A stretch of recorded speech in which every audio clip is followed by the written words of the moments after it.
Hi guys, this is your Lee. எப்படி இருக்கீங்க? சரி, ஓகே. சேனலை பார்க்கறதுக்கு முன்னாடி லைக் பட்டனும் சப்ஸ்கிரைபும் பண்ணிங்க அப்படின்னா நான் போடுற வீடியோஸ் உங்களுக்கு வந்து ரெகுலராக வந்துகிட்டே இருக்கும்.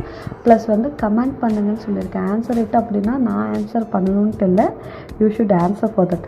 சரி, நெக்ஸ்ட்டு நம்ம வந்து கொஷின் போகலாம். கொஷின் போகிறதுக்கு முன்னாடி என்னென்னா, நான் ஃபஸ்ட்டு வந்து எப்படி இருக்குன்னா சிம்பிள் இன்ட்ரெஸ்ட்டோ ரேஷியோ ப்ரொபோஷனல் இந்த மாதிரி வீடியோஸ் நான் போட்டிருப்பேன். ஸோ அப்படி போடாமல் குரூப்பில் வந்து குரூப் எக்ஸாமுக்கு எப்படி வந்து ஃபார்மேட் அவனோட சிலபஸ் கொடுத்துருப்பாங்களோ அந்த சிலபஸை ஃபாலோ பண்ணுங்க. இப்போ நம்ம வீடியோவை இப்போ என்ன கொடுத்துருக்காங்க அப்படின்னா, find the value of K if 1Q + 2Q + KQ = 44,100 கொடுக்குறாங்க. ஆப்ஷன் என்னென்ன கொடுத்துருக்காங்க? 20, 21, 22, 23 கொடுத்துருக்காங்க. சரி, இதை கொடுத்துட்டாங்க. எனக்கு ஷார்ட்கட் தெரியலை, எனக்கு ஃபார்முலா ஞாபகம் வரலைன்னா எப்படி போகிறது? சிம்பிள் ஃபார்முலா, நம்ம A+B² ஃபார்முலா மாதிரி ஒரு குட்டி ஃபார்முலா.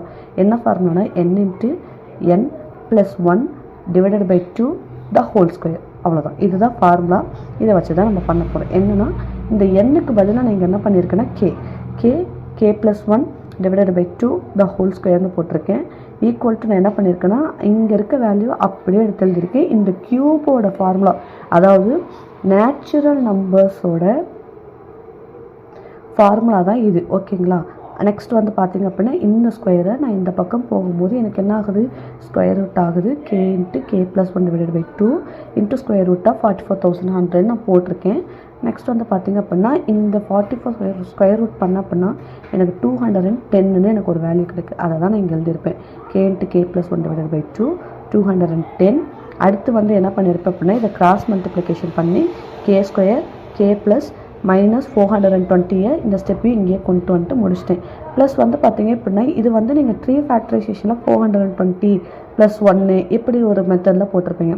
நானும் இதே மெத்தடை இந்த ஸ்கொயர், அதாவது ப்ளஸ் மெத்தடில் போட்டிருக்கேன். எப்படின்னா, மைனஸ் இருக்கிறோம், இங்கே எனக்கு ப்ளஸ்ஸு. அதாவது இது வந்து பார்த்தீங்க அப்படின்னா எனக்கு மல்டிப்ளை பண்ணால் வரக்கூடிய டேர்மு, இது வந்து அடிஷனோ சப்ராக்ஷனோ பண்ணால் எனக்கு வரக்கூடிய டேர்மு தான் இந்த டேர்ம். ஸோ ஃபஸ்ட்டு மல்டிப்ளிகேஷன் டேர்முக்கு என்ன பண்ணுறேன்? -420 அப்படி எழுதிடுறேன். இங்கே +1 இருக்கிறதா அர்த்தம். அப்போ நான் இங்கே +1 எடுத்து போட்டுறேன். அப்போ எனக்கு இங்கே என்ன ஆகுது? -20 +21 போகிறேன். ஏன் இங்கே மைனஸ் போட்டிருக்கேன் அப்படின்னா, எனக்கு இங்கே பாருங்கள் +1ன்னு கிடைக்கிது. அப்போது நான் இங்கே -21 + 20 அப்படி நான் மென்ஷன் பண்ண அப்படின்னா எனக்கு -1 தான் ஆன்சர் வரும். ஸோ எனக்கு இந்த ஆன்சர் எனக்கு எலிஜிபிள் கிடையாது. ஏன்னா இது அப்படியே டோட்டல் டிஃபர் ஆகுது. எங்கே +1லேருந்து டிஃபர் ஆகுது. ஸோ நான் என்ன பண்ணிடுறேன்? மைனஸில் இருந்து இதை அப்படியே மாற்றிடுறேன். அப்போ -20 நான் மாற்றினேன் அப்படின்னா எனக்கு +1 வந்து இங்கே கரெக்டாக வந்துடுது. அதை தான் நான் இப்படியே இந்த மெத்தடில் எழுதியிருக்கேன். k -